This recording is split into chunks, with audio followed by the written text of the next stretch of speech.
Morning tears. Last கிளாஸில் நாம் Tughlaq dynasty பற்றி பார்த்தோம். இன்றைக்கி துக்ளக் டைனாசிட்டி பற்றி ஓவரால் என்ன சொல்லியிருக்காங்க அப்படிங்கிறத பார்க்கலாம். Some aspect of Tughlaq rule. The Sultan was all powerful to rule. However, he needed the support of the nobles and yet had to keep them in check. Tughlaq டைனாசிட்டியில் பார்த்தீங்க அப்படின்னா எல்லா சுல்தான்ஸுமே வந்து பவர்ஃபுல்லாக தான் இருந்திருக்காங்க. அட்மினிஸ்ட்ரேட் பண்ணுறதுக்கு கேபபிளான பர்சனாக தான் இருந்திருக்காங்க. அப்படி இருந்தாலும் அவங்களோட கோர்ட்டில் இருப்பாங்க இல்லையா நிறைய நோபல்ஸ், அவங்களோட சப்போர்ட் வந்து இந்த சுல்தான்ஸ்க்கு தேவைப்பட்டிருக்கு அப்படின்னு சொல்லியிருக்காங்க.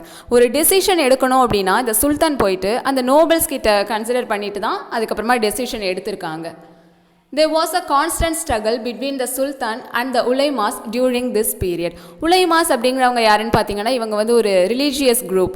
ஸோ இவங்களுக்கும் முகமது பின் துக்ளக்கும் இடையில ஒரு கான்ஃப்ளிக்ட் இருந்துகிட்டே இருக்குது. எதனால் அப்படின்னு பார்த்தீங்கன்னா இந்த உலைமாஸ் என்ன சொல்கிறாங்க அப்படின்னா முகமது பின் துக்ளக் வந்து முஸ்லீம் ரூல் படி ஆட்சி செய்யலை, அதாவது இந்த ரிலீஜனுக்கு அகைன்ஸ்டாக தான் அவர் வந்து எல்லா ஆக்டிவிட்டீஸ்லையும் இன்வால்வ் ஆகிட்டுருக்காங்க அப்படின்னு சொல்லியிருக்காங்க. Muhammad bin Tughlaq try to curb the power of the ulemas. Muhammad bin Tughlaq என்ன நினைக்கிறாரு அப்படின்னு பார்த்தோன்னா இந்த உலைமாஸோட பவரை கொஞ்சம் கொஞ்சமாக டிக்ரீஸ் பண்ணணும் அப்படின்னு நினைக்கிறாங்க.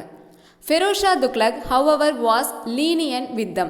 ஆனால் ஃபெரோஸ் ஷா துக்ளக் அப்படி இல்லை. இவரோட ஆட்சி பார்த்தீங்க அப்படின்னா அங்கே இருக்க மக்களுக்கு உலைமாஸ்க்கு எல்லாருக்குமே பிடிச்சிருக்கு. ஏன்னா இவங்க வந்து அவருக்கு ஏற்ற மாதிரி, அதாவது உலைமாஸ்க்கு ஏற்ற மாதிரி அவங்களுக்கு ஃபேவரபிளாக தான் எல்லாமே பண்ணிகிட்ருக்காரு. Under the influence of the ulemas Feroz Shah brought back the Shariat law and rule according to them. ஷாரியா அப்படின்னு என்னென்னு பார்த்தீங்கன்னா இதுதான் வந்து ஒரு முஸ்லீம் லா. அதில் என்ன சொல்லியிருக்காங்களோ அதுபடி தான் வந்து இந்த ஃபெரோஸ் ஷா துக்ளக் வந்து ஆட்சி செய்கிறாரு. ஸோ இதனால தான் வந்து உலைமாஸோட சப்போர்ட் வந்து இவருக்கு எப்போவுமே இருந்துகிட்டே இருக்குது. The Tughlaq Sultan also tried to legitimize their rule. Tughlaq டைனாசிட்டியில் இருந்த எல்லா சுல்தானுமே எல்லாம் என்ன நினச்சாங்க அப்படின்னு பார்த்தீங்கன்னா நாம் வந்து லீகலாக ஆட்சி செய்யணும் அப்படின்னு நினச்சிருக்காங்க. When the உலைமா term Mohammed bin Tughlaq rule as an Islamic. இந்த உலைமாஸ் என்ன சொல்லியிருக்காங்க அப்படின்னு பார்த்தீங்கன்னா முகமது பின் துக்ளக்கோட ரூல் வந்து அன் இஸ்லாமிக், அதாவது ரிலீஜனுக்கு எதிராக தான் அவர் ஆட்சி செஞ்சுருக்காரு அப்படின்னு சொல்லியிருக்காங்க. He issued coins in the name of கேலிஃப். ஆனால் இந்த முகமது பின் துக்ளக் என்ன பண்ணிட்டாரு அப்படின்னு பார்த்தீங்கன்னா கேலிஃப் அப்படின்னா ரிலீஜனோட ஹெட் மாதிரி, இந்த முஸ்லீம்கெல்லாம் ஹெட் மாதிரி இருக்கவங்க தான் அந்த கேலிஃப் அப்படிங்கிறவங்க. ஸோ அவரோட பேரில் இவர் வந்து காயின்ஸை இஷ்யூ பண்ணிட்டாரு. ஸோ இது மூலமாக இவரும் வந்து ரிலீஜியஸ் ஆக்டிவிட்டீஸில் இன்வால்வ் ஆகிற மாதிரி காட்டியிருக்காரு. He did this to suggest that he ruled according to the wishes of the caliph. So இது மூலமாக என்ன தெரியுது அப்படின்னு பார்த்தோன்னா நானும் வந்து கேலிஃபோட விதிமுறைப்படி தான் ஆட்சி செஞ்சிட்ருக்கேன் அப்படின்னு சொல்லியிருக்காங்க. Both Muhammad bin Tughlaq and Feroz Shah Tughlaq the authority to rule over from the caliph. So இப்போ பார்த்தீங்க அப்படின்னா முகமது பின் துக்ளக்காக இருக்கட்டும் இல்லை ஃபெரோஸ் ஷா துக்ளக்காக இருக்கட்டும், ஸோ ரெண்டு பேருமே வந்து கேலிஃபோட அடியில் தான் ஆட்சி செஞ்சிட்ருக்கோம் அப்படின்னு சொல்லியிருக்காங்க. அதுக்கப்புறமா கோர்ட் துக்ளக் டைனாசிட்டி டைமில் அவங்களோட கோர்ட் எப்படி இருந்துச்சு அப்படின்னு பார்க்கலாம். இந்த sultans court was very ceremonial. அவங்களோட கோர்ட் எப்போவுமே எப்படி இருக்கும் அப்படின்னு பார்த்தீங்கன்னா ஏதாவது ஒரு ஃபெஸ்டிவல் வந்து அங்கே நடந்துகிட்டே இருக்கும் அப்படின்னு சொல்லியிருக்காங்க. பைபோஸ் வேர் பர்ஃபார்ம் பிஃபோர் ஹிம். பைபோஸ் அப்படிங்கிறது என்ன அப்படின்னு நாம் ஸ்டார்டிங்லேயே பார்த்தோம். இப்போ கிங்கோட காலில் பார்த்தீங்க அப்படின்னா எல்லாருமே வந்து கிஸ் பண்ணிட்டு போனோம். ஸோ இது வந்து கிங் அப்படின்னா வந்து அவங்க கடவுளுக்கு ஈக்குவலானவங்க அப்படிங்கிறத சொல்கிற மாதிரி தான் இது. ஸோ இந்த துக்ளக் டைனாசிட்டிக்கு முன்னாடி வரைக்கும் இதை வந்து எல்லாருமே வந்து ப்ராக்டிஸ் பண்ணிட்டு தான் இருந்திருக்காங்க. The sultan sat on throne built on raised platform. So சுல்தான் எங்கே இருப்பாங்க, அவங்களோட அரசவையில் சுல்தானுக்கான இடம் எது அப்படின்னு பார்த்தீங்கன்னா ஒரு பெரிய அரசவை, ஒரு பெரிய அரியணையில் தான் வந்து அவங்க இருப்பாங்க. The princes, ministers, heads of different departments, ambassadors from foreign countries and other officials have fixed places to stand. அதுக்கப்புறம் ஒரு அரசபை அப்படின்னு பார்த்தீங்கன்னா இப்போ சில மூவிஸ்லலாம் காமிச்சிருப்பாங்க இல்லையா, ஸோ சென்டரில் வந்து ஒரு பெரிய அரியணையில் அந்த சுல்தான் உட்காந்துருப்பாங்க. ஸோ சைடில் 2 பேர் நின்றுட்டுருப்பாங்க. அதுக்கப்புறமா இந்த சைடில் ஒரு 4 பேர், அந்த சைடில் ஒரு 4 பேர் இப்படி வரிசையாக நிற்பாங்க இல்லையா. ஸோ அவங்களாம் யார் அப்படின்னு பார்த்தீங்கன்னா அங்கே இருக்க மினிஸ்டர்ஸ், அப்புறம் ஒவ்வொரு டிபார்ட்மெண்ட்டுக்கும் ஒவ்வொரு ஹெட்டுன்னு இருப்பாங்க அவங்க. அதுக்கப்புறமா மற்ற கண்ட்ரீஸ்லேருந்து வந்திருக்க தூதுவர்கள், தென் வேறு அஃபீஷியல்ஸ், இவங்க எல்லாருமே வந்து ஒவ்வொருத்தவங்களுக்கும் பெர்மனண்ட்டாக ஒவ்வொரு பிளேஸ் ஒதுக்கியிருப்பாங்க. ஸோ அவங்களுக்கான இடத்துல தான் வந்து எப்போவுமே இருக்கணும். அந்த மாதிரி தான் வந்து அரசவையோட செட்டப் இருக்கும். Officials reported matters to the sultan. அதுக்கப்புறம் பார்த்தீங்க அப்படின்னா ஏதாவது சுல்தான் கிட்ட சொல்லணும், அஃபீஷியலாக ஏதாவது சொல்லணும் அப்படின்னா அவங்க போயிட்டு சுல்தான் கிட்ட சொல்லுவாங்க. Scribes recorded the orders of the sultan. அதுக்கப்புறமா அந்த சுல்தான் எந்தெந்த ஆர்டர்லாம் போடுறாங்களோ ஸோ அதெல்லாத்தையுமே வாட்ச் பண்ணுறது தான் இந்த ஸ்கிரைப்ஸோட வேலை. Then nobility. The nobles were very powerful group. So அவங்க கோர்ட்டில் இருக்க நோபல்ஸ் எல்லாருக்குமே வந்து பவர் கொடுத்துருக்காங்க. Most of them were Turkish or Afghan. இவங்க யாருன்னு பார்த்தீங்கன்னா துருக்கியர்கள் இல்லைனா வந்து ஆப்கானியர்களாக இருந்திருக்காங்க. The rulers often gave high post to their slave. இந்த கிங் என்ன பண்ணியிருப்பாங்க அப்படின்னு பார்த்தீங்கன்னா, ஸோ அவங்களோட ஸ்லேவ், அதாவது அடிமையாக அழைச்சிட்டு வருவாங்க இல்லையா, அவங்களுக்கெல்லாம் வந்து உயர்ந்த பதவியெல்லாம் கொடுத்துருக்காங்க.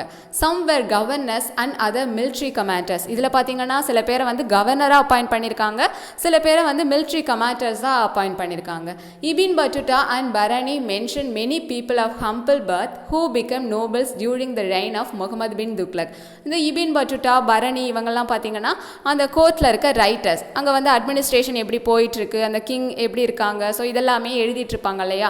ஸோ அவங்க என்ன சொல்லியிருக்காங்க அப்படின்னு பார்த்தீங்கன்னா, இந்த முகமது பின் துக்ளக் டைமில் யார் வந்து ரொம்ப ஹம்பிளாக இருந்திருக்காங்களோ அவங்களையெல்லாம் வந்து நோபலாக அப்பாயிண்ட் பண்ணியிருக்காரு அப்படின்னு சொல்லியிருக்காங்க. These included Ratan and Feroz both barbers. So அவங்களோட கோர்ட்டில் பார்பராக இருந்தது யார் அப்படின்னு பார்த்தீங்கன்னா ரத்தன் அண்ட் ஃபெரோஸ். அதுக்கப்புறம் நாசிப் அப்படிங்கிறவங்க பார்த்தீங்கன்னா மியூசிஷியன். தென் மன்கா, இவர் தான் பார்த்தீங்கன்னா அங்கே குக்காக இருந்திருக்காரு. அண்ட் லத்லா பிரா, ஸோ இவங்க பார்த்தீங்கன்னா கார்டனர்ஸ், அதாவது தோட்ட வேலை பார்க்குறதுக்காக இவங்க 2 பேரும் இருந்திருக்காங்க. The Sultan selected nobles to head the different departments of the state. அதுக்கப்புறமா ஒவ்வொரு ஸ்டேட்டோட ஆக்டிவிட்டீஸ் எல்லாம் கவனிக்கிறதுக்காக ஒவ்வொரு ஹெட்டை வந்து அப்பாயிண்ட் பண்ணியிருக்காங்க. இதை வந்து சுல்தான் தான் அப்பாயிண்ட் பண்ணுவாங்க. The Wazir was the prime minister. So வாசிர் அப்படின்னா பிரைம் மினிஸ்டர் அப்படின்னு அர்த்தம். He was very powerful. So இப்போ இருக்க மாதிரி பிரைம் மினிஸ்டருக்கு தான் அப்பயும் வந்து எல்லா பவரும் இருந்திருக்கு. He supervised the work. All the officials kept a record, revenue and expenditure, appointed people to important post. So இவரோட வேலை என்ன அப்படின்னு பார்த்தீங்கன்னா ரெவன்யூ கலெக்ட் பண்ணுறதுக்கு சில பேரை வந்து அப்பாயிண்ட் பண்ணுவாங்க, அதாவது வரி வசூலிக்கிறதுக்கு அப்படின்னு அந்த டிபார்ட்மெண்ட்டுக்கான அஃபீஷியல்ஸ் அப்பாயிண்ட் பண்ணுறது. ஸோ அதுக்கப்புறமா எக்ஸ்பெண்டிச்சர், நாட்டோட வரவு செலவு கணக்கு பார்க்குறவங்களை அப்பாயிண்ட் பண்ணுறது. ஸோ இதெல்லாம் இந்த வாசிர் பார்த்துருக்காங்க. The Qazi was the chief judge and the Sultan advisor on religious issues. Quasi அப்படிங்கிறவங்க யாருன்னு பார்த்தீங்கன்னா இவங்க தான் வந்து ஒரு ஜட்ஜ் மாதிரி. ஏதோ ரிலீஜியஸ் சம்மந்தமான ஒரு விஷயம் வந்துருச்சு அப்படின்னா சுல்தானுக்கு வந்து அட்வைசராக அந்த டைமில் இந்த குவாசி தான் இருந்திருப்பாங்க. இந்த bakshi was the paymaster of the army.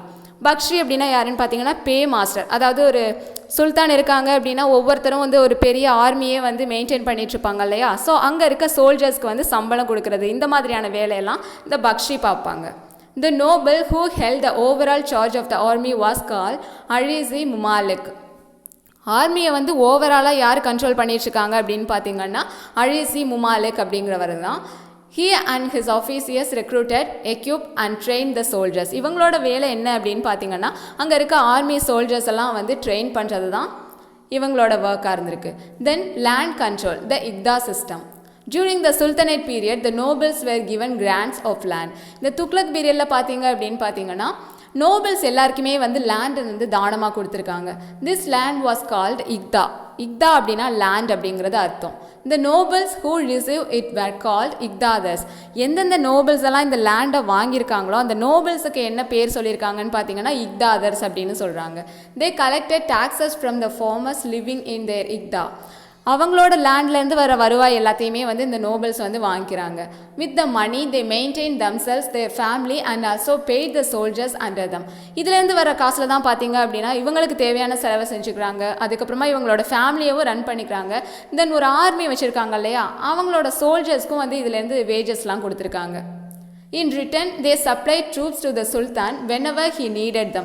So இந்த நோபல் எல்லாருமே வந்து ஒரு ஆர்மி மெயின்டைன் பண்ணிட்டு இருப்பாங்க. ஏன்னு கேட்டிங்கன்னா சுல்தானுக்கு வந்து ஒரு வார் டைமில் சோல்ஜர்ஸ் நிறைய பேர் தேவைப்படுறாங்க அப்படின்னா அந்த டைமில் அவருக்கு அனுப்பி வைக்கிறதுக்காக. The slave and Khalji Sultan gave Igdas only to some high military commanders. இதுக்கு முன்னாடி இருந்த ஸ்லேவ் டைனாஸ்டிலையோ இல்லை கில்ஜி டைனாஸ்டிலையோ பார்த்தீங்க அப்படின்னா அந்த சுல்தான்ஸ் வந்து ஒன்லி மிலிட்ரியில் இருக்க அந்த கமாண்டர்ஸ்க்கு மட்டும்தான் நிலத்தை வந்து தானமாக கொடுத்துருக்காங்க. இந்த இக்தாதர்ஸ் were very few in number. அதனால் பார்த்தீங்க அப்படின்னா அங்கே இக்தாதர்ஸ் வந்து அதிகமாக இல்லை, அதாவது இந்த நிலத்தை வச்சுருப்பாங்க இல்லையா அவங்க அதிகமாக இல்லை, ரொம்ப கம்மியாக தான் இருந்திருக்காங்க. Under the Tughlaq however iqtas were given more leniently. ஆனால் இந்த துக்ளக் பீரியடில் தான் பார்த்தீங்க அப்படின்னா இருக்கிற நோபல்ஸ் எல்லாருக்குமே நிலத்தை கொடுத்துருக்காங்க. அதனால் இவங்களோட டைமில் பார்த்தீங்க அப்படின்னா இக்தாதர்ஸோட எண்ணிக்கை வந்து அதிகமாக இருந்திருக்கு. The sultans tried to check the Igdadas did not overtax the farmers and they maintained the recruited numbers of troops. இந்த சுல்தான் என்ன பண்ணியிருக்காங்க அப்படின்னு பார்த்தீங்கன்னா, ஸோ மக்கள்கிட்டேருந்து இதுலேருந்து அதிகமாக வந்து வருவாயெல்லாம் வசூலிக்க வேண்டாம் அப்படின்னு சொல்லியிருக்காங்க. The Iqdas in theory was transferable. Thus, the Sultan could take back a particular Iqda from an Iqtadar and assign another Iqda to come. So இதுக்கு முன்னாடி இந்த இக்தாஸோட தியரி பார்த்தீங்க அப்படின்னா ட்ரான்ஸ்ஃபரபிள், அதாவது வேறு மாதிரி இருந்துச்சு. ஏன் அப்படின்னு பார்த்தீங்கன்னா, துக்ளக் டைனாசிட்டிக்கு முன்னாடி வரைக்கும் இப்போ வந்து இந்த கமாண்டர்ஸ்க்கெல்லாம் லேண்ட் கொடுக்குறாங்க அப்படின்னா ஒரு பர்டிகுலர் டைமுக்கு அப்புறமா அந்த லேண்டை திரும்ப சுல்தான் வாங்கிப்பாங்க, அவங்களுக்கு வேறு ஒரு நிலத்தை வந்து மெயின்டைன் பண்ணுறதுக்காக கொடுப்பாங்க. Also on the death of the iqtadar his iqta came back to the Sultan.